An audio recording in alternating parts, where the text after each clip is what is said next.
Praise the Lord. இன்றைய நாளுக்கான வேத வசனம், ஒருவரும் உனக்கு எதிர்த்து நிற்க மாட்டார்கள். உபாகமம் 7:24. ஆமாங்க, உங்களுக்கு முன்பதாய் ஒரு வழியாய் வருகிறவர்கள் 7 வழியாய் ஓடிப்போவார்கள் என்று வேதம் சொல்லுகிறது. ஏன் தெரியுமா? ஏன்னா சேனைகளின் தேவனாகிய கர்த்தர் நம்மோடு கூட இருக்கிறார். நாம சில நேரத்துல நினைக்கிறோம் நம்ம தனிமையா இருக்கிறோம், நம்ம கூட யாருமே இல்லை அப்படின்னு சொல்லி. ஆனா அது உண்மை இல்லைங்க.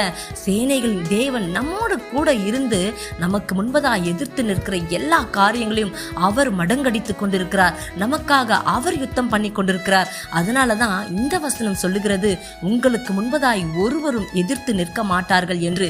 கர்த்தர் உங்களோடு இருந்து உங்கள் சத்துருக்களை முறியடித்து எல்லாவற்றிலும் உங்களுக்கு ஜெயத்தை கட்டளிடுவாராக. கர்த்தர் தாமே உங்களை ஆசீர்வதிப்பாராக. ஆமேன்.